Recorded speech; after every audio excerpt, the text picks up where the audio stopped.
Akun aktivis Greenpeace Indonesia diretas usai debat tolak aktivitas tambang dengan Ketua PBNU. Ketua PBNU terlibat dalam penambangan nikel di Raja Ampat. Demi tambang, surga Papua dijual. Tapi jangan protes, komisarisnya orang suci. Inilah Raja Ampat, tempat Tuhan meletakkan lukisan terbaiknya, laut bening, hutan lebat, dan masyarakat adat yang hidup damai. Tapi kemudian datang kemajuan, tambang nikel, cerobong asap, dan komisaris baru. Beliau ini bukan orang sembarangan, Ketua PBNU, tokoh agama, dan sekarang komisaris PT GAK Nikel. Karena siapa bilang dakwah harus di masjid, bisa juga di lubang tambang. Saat rakyat Papua bersuara soal alam mereka yang rusak, beliau dengan penuh kebijaksanaan berkata, "Tenang, saya tidak mewakili PBNU kok. Luar biasa, jadi kalau nanti ada banjir lumpur nikel, itu bukan urusan organisasi, itu hanya urusan dompet pribadi." Kita diajari bahwa tokoh agama itu pelindung umat, tapi sekarang malah ikut tambang yang melindas hak hidup masyarakat adat. Papua bukan milik elit-elit Jakarta yang pakai jas dan sorban. Papua bukan papan proyek untuk orang yang berkhutbah soal moral, tapi ikut merusak lingkungan. Agama itu bukan topeng. Kalau kalian menjual alam atas nama pembangunan, setidaknya jangan bawa nama Tuhan dalam bisnis kalian. Papua tak butuh komisaris bersorban. Mereka butuh keadilan dan alam yang utuh. Ada yang bilang tambang itu berkah, tapi ada juga yang bilang itu sebuah kejahatan. Ketua PBNU Gus Ulili bilang jaga lingkungan itu penting teman-teman, tapi tambang juga bermanfaat katanya. Tapi yang salah itu bukan tambangnya, tapi bad miningnya. Nah, pihak Greenpeace dari Iqbal Damanik bilang bahwa jangan cuma karena butuh nikel buat mobil listrik, masyarakat lokal jadi korbannya. Ya, terus terang ini bukan cuma soal lingkungan atau ekonomi teman-teman, tapi ini soal siapa yang punya keadilan dan siapa yang kena dampaknya. Raja Ampat itu kan seperti harta karun ekologi dunia dan surga laut nyata. Nah, sekarang dikeruk buat nikel. Padahal katanya Indonesia itu kan udah nggak punya kuota deforestasi lagi. Terus kita masih tega nebang hutan gitu aja. Sampai di mana Gus Ulil juga bilang kalau kita tolak semua tambang, masyarakat lain bisa rugi. Tapi kenapa solusinya selalu eksploitasi bukan transisi? Greenpeace nggak bilang stop semua energi fosil sekarang juga. Yang mereka minta itu roadmap yang jelas. Kapan pindah ke energi terbarukan, waktunya kapan, dan masa depannya bagaimana. Karena kenyataannya teman-teman, PLTU itu kan masih jalan terus tanpa batas waktu yang pasti. Bahkan data bilang 60% listrik kita masih dari batu bara. Tapi negara lain udah punya target energi bersih. Sementara kita masih debat siapa yang benar. Tunjukkan satu aja di mana wilayah pertambangan di Indonesia ini yang mampu mengembalikan ke ekosistem awalnya. Pertanyaan baliknya adalah kenapa Anda begitu peduli untuk mengembalikan ekosistem awal? Karena kita butuh, Gus. Jadi pertanyaan sekarang, kita mau terus nebang sampai habis atau kita siapkan masa depan yang gak nyakitin lingkungan lagi? Jangan tunggu sampai semuanya rusak baru nyesal. Tambang boleh, tapi harus jelas juga. Jelas buat siapa, jelas untuk apa, dan jelas siapa yang jaga. Dari 5 IUP yang beroperasi, yang mempunyai RKAB, itu hanya 1 IUP yang beroperasi, yaitu PT GAK Nikel. 4 IUP yang di luar Pulau GAK itu dicabut. Dan saya langsung melakukan langkah-langkah teknis, berkoordinasi dengan Menteri Teknis, LH maupun Kementerian Kehutanan untuk kita melakukan pencabutan. Jadi mulai terhitung hari ini Bapak Ibu semua, pemerintah telah mencabut 4 IUP di Raja Ampat. Tunjukkan satu saja ada konsesi yang berhasil mereklamasi, mereboisasi kembali kepada ekosistem awalnya. Tunjukkan satu aja di mana wilayah pertambangan di Indonesia ini yang mampu mengembalikan ke ekosistem awalnya. Pertanyaan baliknya adalah kenapa Anda begitu peduli untuk mengembalikan ekosistem awal? Karena kita butuh, Gus. Loh, maksudnya kita butuh.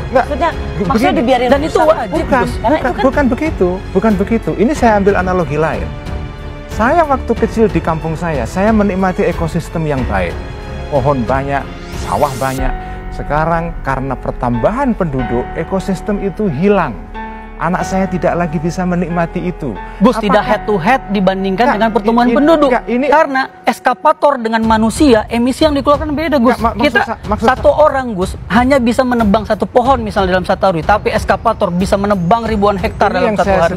Itu enggak head to head, Gus. Ini yang saya sebut dengan Wahabisme itu. Wahabisme itu artinya gini, Rosi. Orang Wahabi itu begitu kepinginnya menjaga kemurnian teks, sehingga teks tidak boleh disentuh sama sekali. Harus puritan. Puritanisme teks itu adalah Wahabi. Halo bos pabrik. Ini tolong untuk limbah-limbahnya langsung dibuang ke alam. Ke sungai ya, ke sungai. Loh, sudah toh. Loh, bagus, visioner kamu. Oke. Halo Pak Nelayan. Jangan mancing ya. Nganu, pakai pukat harimau. Loh, tidak mau pakai pukat. Nah terus. Oh, kamu sudah pakai dinamit, pakai bom. Nah, bagus, bagus, bagus. Rusak terumbu karangnya enggak apa-apa, enggak apa-apa. Penyu kaget enggak apa-apa, ya. Pak RT. Ini Pak, tolong Jumat bersih dihapus. Jumat kotor, ya, Jumat kotor. Suruh masyarakat buang sampah di sungai. Langsung itu suruh buat pemukiman kumuh ya, berak di sungai, pokok semua di sungai, apa semuanya. Oh sudah. Wah, visioner kamu Pak. Bagus, bagus. Gini loh Indonesia Mas. Dasar Wahabi. Salah saya apa? Saya ingin menjalankan agama Islam sepenuhnya tanpa dicampur pemahaman khurafat. Fix Wahabi. Saya juga ingin menjaga alam. Saya menolak tambang yang merusak alam. Fix Wahabi lingkungan.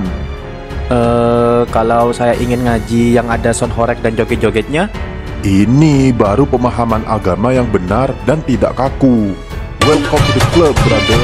Greenpeace Indonesia bertemu dengan PBNU dan pihak PBNU pada saat itu mengatakan bahwa boleh jaga lingkungan tapi jangan terlalu ekstrim. Alam itu adalah anugerah Tuhan, maka harus dimanfaatkan. Namun pada kenyataannya Greenpeace mengutarakan berapa banyak tambang yang kembali ke ekosistem awal. Jawabannya tidak ada. Iya sih, rata-rata kalau ada pertambangan tuh rusak alam di sana kan? Iya, berapa banyak coba yang kembali? Itu yang diutarakan oleh Iqbal Damanik. Beliau ini adalah juru kampanye hutan Greenpeace Indonesia yang kemarin menyuarakan Save Raja Ampat sampai viral di seluruh Indonesia. Jadi beliau ini pada saat itu ngomong nih ke ketua PBNU namanya adalah Pak Ulil Absar bahwa berapa banyak penambangan yang kembali ke bentuk semula. Jawabannya adalah tidak ada. Nah, di situ ketua PBNU juga memberikan keterangan kalau boleh jaga lingkungan tapi jangan terlalu ekstrim. Bukan berarti kita harus menolak tambang nih. Katanya tambang itu kan anugerah Tuhan, hutan juga anugerah Tuhan. Bisa kita kelola semuanya, kata beliau. Kalau dibiarkan lama-lama, hutan semua bisa dibakar dan ini bahaya buat lingkungan. Iya, bahkan Greenpeace dengan tegas mengatakan berdasarkan data nih, kuota deforestasi hutan di Indonesia itu udah lebih kecil daripada yang terdeforestasi. Artinya kita udah nggak punya lagi lahan cuy, dan pemerintah harus beralih dari pertambangan ini. Kenapa Anda begitu peduli untuk mengembalikan ekosistem awal? Karena kita butuh, Gus. Loh, maksudnya kita butuh. Maksudnya dibiarin. Dan Bapak Ulil yang terhormat, kalau Bapak ngerasa ekonomi lebih penting daripada lingkungan, coba Bapak hitung semua duit Bapak tapi sambil tahan napas. Yuk bisa yuk, 1, 2, 3.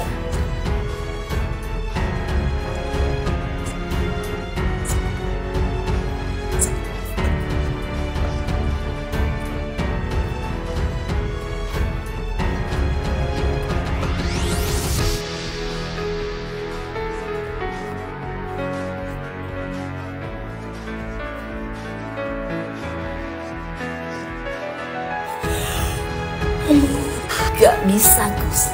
Nah, saya mengatakan teman-teman lingkungan ini yang terlalu ekstrim, yang mengatakan bahwa saya tidak melihat apa yang dikatakan oleh Iqbal itu ekstrim sih. Itu enggak, saya mengatakan arahnya, sesuatu yang keniscayaan yang harus dilakukan. Arahnya adalah dia seperti menolak sama sekali mining, karena industri ekstraksi selalu pada dirinya adalah dangerous dan itu berbahaya.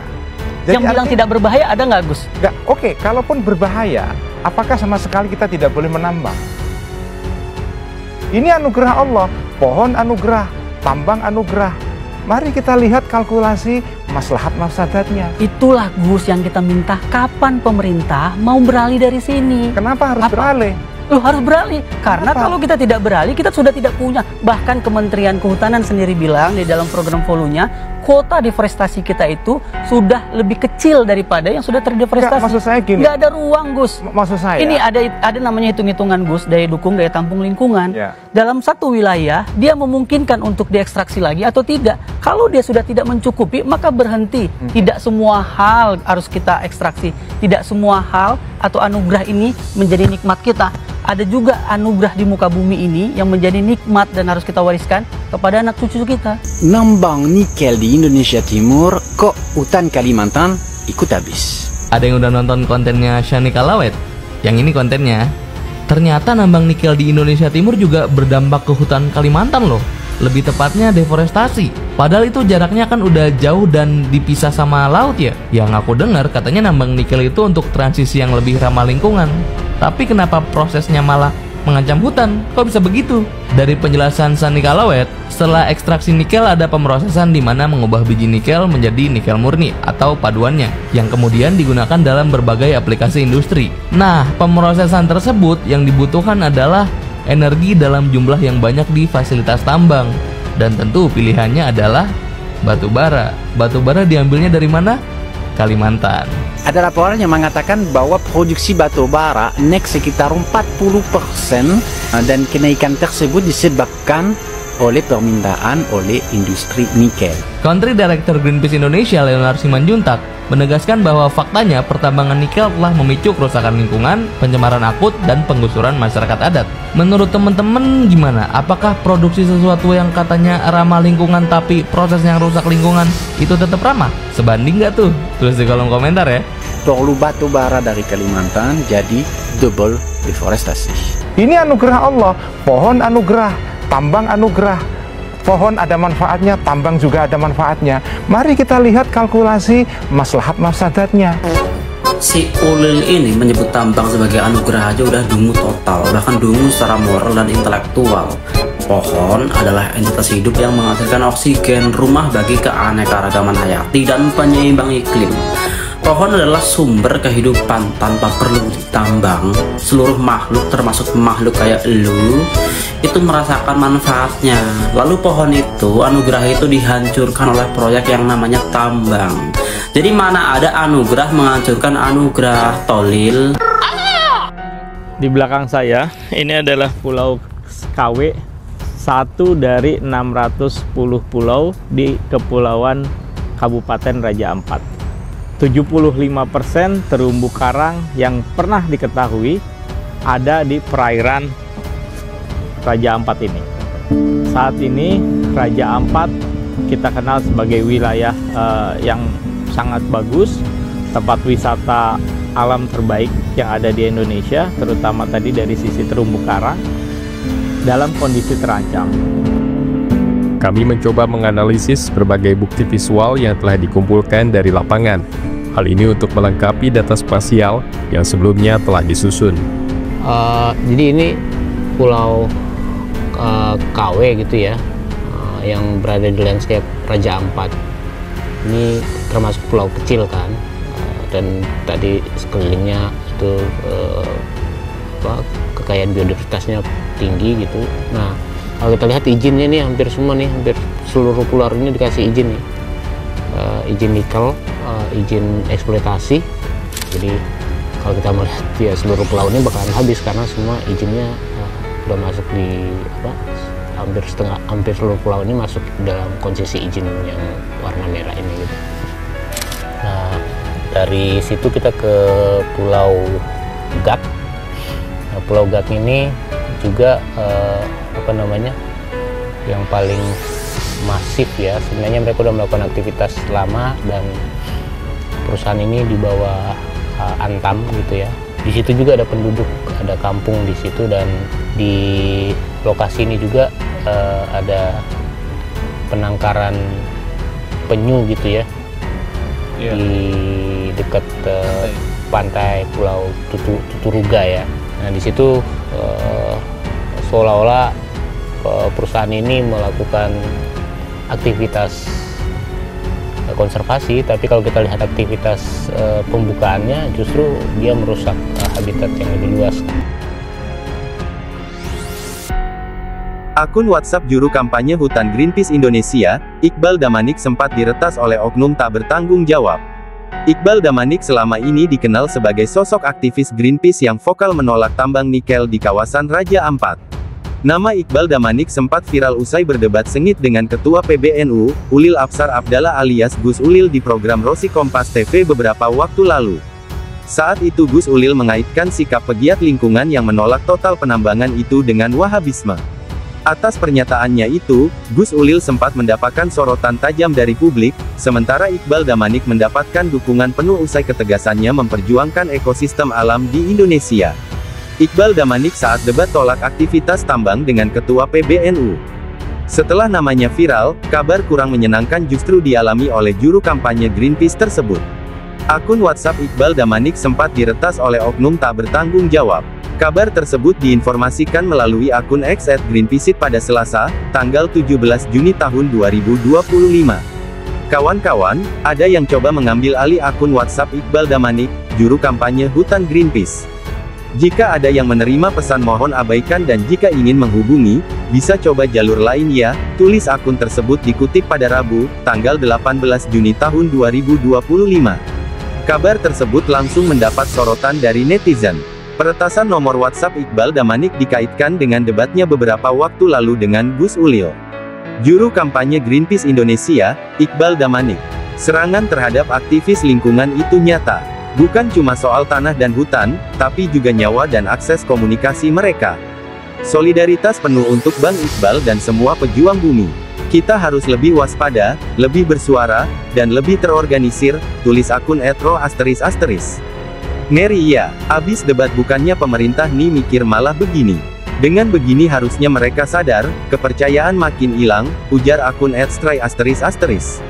Udah gak bisa ngelawan pakai data, retas salah satu jalan keluarnya cuy, komen akun @wali**.